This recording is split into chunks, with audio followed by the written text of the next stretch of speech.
Asia cup से पहले 19 नाम हुए पक्के, 15 की बनेगी स्क्वाड तो 4 खिलाड़ी होंगे रिजर्व में। हेलो दोस्तों, welcome back to the Cricketology. Asia cup अब 9 सितंबर से चालू होने वाला है, यानी तकरीबन 1 महीने का टाइम बचा हुआ है और ऑलमोस्ट अब टीम इंडिया का जो स्क्वाड है वो अनाउंस ही होने वाला है। ऐसे तौर पर कौन से वो खिलाड़ी हैं जिनको शॉर्टलिस्ट किया गया है और कौन से वो 19 एग्जैक्ट खिलाड़ी हैं जिनकी सिलेक्शन होने वाली है। हालांकि 19 खिलाड़ियों का स्क्वाड नहीं बनाया जाएगा, लेकिन आपने अक्सर एक चीज देखी होगी कि जो खिलाड़ियों का स्क्वाड बनाया जाता है उसके बाहर जाके भी 4-5 खिलाड़ियों को एज अ रिजर्व के तौर पर वहां पर लेकर जाया जाता है, रिजर्व बैकअप के तौर पर लेकर जाया जाता है, ताकि जो भी खिलाड़ी और जिस कैटेगरी का हो, या फिर अगर विकेट कीपर इंजर्ड हो तो विकेट कीपर रिप्लेस कर दिया जाए, अगर पेसर इंजर्ड हो तो पेसर को रिप्लेस कर दिया जाए, अगर स्पिनर इंजर्ड हो तो स्पिनर को रिप्लेस कर दिया जाए। ऐसे तौर पर 19 वो खिलाड़ी हैं जिनको भारतीय टीम दुबई ले जाने वाली है और 15 स्क्वाड में होने वाले हैं। ऐसे तौर पर कौन से हैं वो 15 खिलाड़ी जो स्क्वाड में होने वाले हैं, और जानेंगे उन 4 खिलाड़ियों का भी नाम जो रिजर्व में पक्का जाने वाले हैं, यानी वो भी टीम इंडिया के साथ ट्रेवल करने वाले हैं। तो चलिए एक एक करने की जाने की कोशिश करते हैं। हेलो दोस्तों, वेलकम बैक टू द क्रिकेटोलॉजी।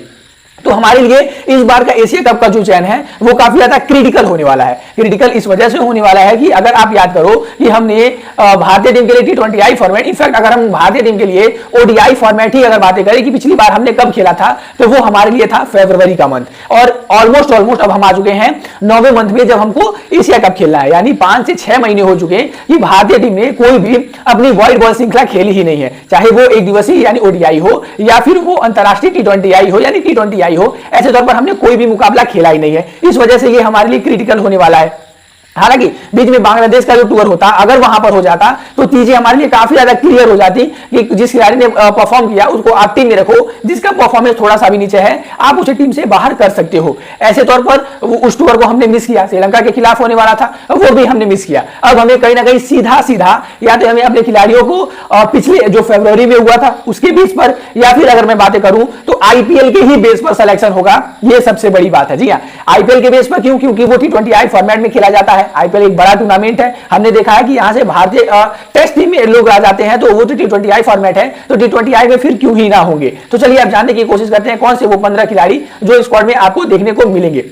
तो अगर मैं आपको फाइनल तौर पे बताऊं तो संजू सैमसन और अभिषेक शर्मा, ये 2 खिलाड़ी आपको 110% टीम के स्क्वाड में देखने वाले हैं, क्योंकि वो कहते हैं जो टूटा नहीं उसे जोड़े क्यों। हालांकि बहुत सारे लोग यशस्वी जायसवाल, शुभमन गिल की बातें कर रहे हैं, तो मैं बता दूं आपको वो लोग भी स्क्वाड में होंगे, लेकिन फर्स्ट प्लेइंग चॉइस होंगे संजू सैमसन और अभिषेक शर्मा। अगर इन 2 खिलाड़ियों के बाद जायसवाल और गिल की बातें करूं तो ये 4 खिलाड़ी जो पक्के माने जा रहे हैं, यानी ये 4 खिलाड़ी टीम के साथ होंगे। कप्तान सूर्य कुमार यादव, जिनकी वापसी हो रही है एक इंजरी के बाद, अच्छे खासे IPL के सीजन के बाद इन्होंने अपना ऑपरेशन कराया था स्पोर्ट हार्निया का, लेकिन अब ये फिट हैं और इन्होंने अब अपनी प्रैक्टिस भी चालू कर दी है। तो ये 5वें खिलाड़ी हो गए। 6वें नंबर के खिलाड़ी के रूप में एक बड़े खिलाड़ी की, एक बड़े मैच विनर की वापसी हो रही है, जिसको टीम इंडिया काफी टाइम से मिस कर रही थी, और वो है श्रेयस अय्यर। कहीं ना कहीं नई खिलाड़ियों को खोज में हम श्रेयस अय्यर को T20I टीम से भूल ही गए थे, लेकिन पिछला जो इन्होंने 2 सालों से IPL में प्रदर्शन किया है, मुंबई क्रिकेट एसोसिएशन के लिए इन्होंने जिस तरीके से वर्ल्ड बॉल फॉर्मेट में प्रदर्शन किया है, तो BCCI इनसे नजरें अब छुपा नहीं सकती, और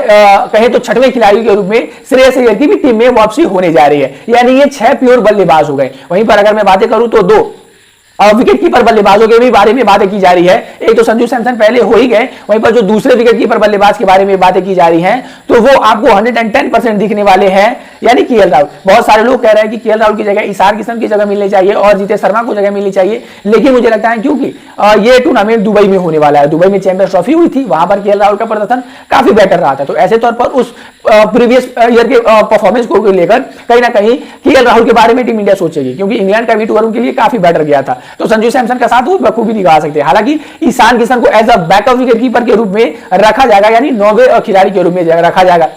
यानी अब हमने बातें कर ली 3 विकेट कीपरों की और 6 प्योर बल्लेबाजों की। अगर उसके बाद में बातें करूं कि अब आता है ऑलराउंडर का सेक्शन, यानी कौन कौन से वो ऑलराउंडर होंगे जो सीधा आपको टीम में एंट्री लेते हुए दिखेंगे। तो मैं आपको बता दूं, टीम में एंट्री लेते हुए आपको दिखने वाले हैं हार्दिक पांड्या, जो डेफिनेटली प्लेइंग 11 में होंगे, और इनके बिना टीम इंडिया तो अधूरी है। वहीं पर उनके बाद अगर मैं बात करूं जो प्लेइंग 11 में पक्के हैं, अक्षर पटेल जैसे खिलाड़ियों का होना हमारे लिए भी एक काफी ज्यादा अच्छी बात है, जिस तरीके से ये मैच के सिचुएशन को बैटिंग और बॉलिंग से चेंज कर देते हैं। वॉशिंगटन सुंदर, यानी हमारे लिए वो 12वें खिलाड़ी जो स्क्वाड का हिस्सा होने वाले हैं, डेफिनेटली ये टीम का हिस्सा होंगे। वहीं पर रियान पराग के बारे में भी विचार विमर्श किया जाएगा और मुझे लगता है कि टीम इंडिया रियान पराग को लेकर जाना चाहेगी, क्योंकि जिस तरीके से हमने पिछले कुछ महीनों में देखा है कि टीम इंडिया ज्यादातर ऑलराउंडर्स पर भरोसा करती है, तो मुझे लगता है रियान पराग के साथ भी टीम इंडिया जाना चाहेगी। ऐसे तौर पर ये हो गए हमारे 13वें खिलाड़ी। और जो अब हमारे बॉलिंग के स्क्वाड में है, जो खिलाड़ी हमें बॉलिंग में दिखने वाले हैं, तो ऐसे तौर पर यहां पर भी बड़े गेंदबाजों की वापसी हो रही है। बताया ये जा रहा है कि अर्शदीप सिंह, जसप्रीत बुमराह, मोहम्मद सिराज जो हमारे लिए फ्रंट लाइन पेसर होने वाले हैं। एशिया कप हमारे लिए एक अच्छा टूर्नामेंट है, इस वजह से ये हमारे लिए फ्रंट लाइन पेसर होने वाले हैं। हालांकि इनके बाद बताया जा रहा है कि मुकेश कुमार और आकाशदीप के बारे में भी बातें की जा सकती हैं। आकाशदीप के बाद खलील अहमद के भी बारे में बातें चल रही हैं और यश दयाल है। लेकिन इनके अलावा अगर मैं बातें करूं तो मुझे लगता है कि जसप्रीत बुमराह, मोहम्मद सिराज और उनके बाद मुझे लगता है कि अर्शदीप सिंह, कुलदीप यादव जो प्योर बॉलर हैं, कुलदीप यादव के बाद और वरुण चक्रवर्ती। तो ये कुछ खिलाड़ी हो गए जो आपको स्क्वाड में दिखने वाले हैं भारतीय टीम के और जो रिजर्व होने वाले हैं। वेल, आपको क्या लगता है कि इस स्क्वाड में मैंने किस खिलाड़ी का नाम मिस किया है? कमेंट बॉक्स में जरूर बताइए।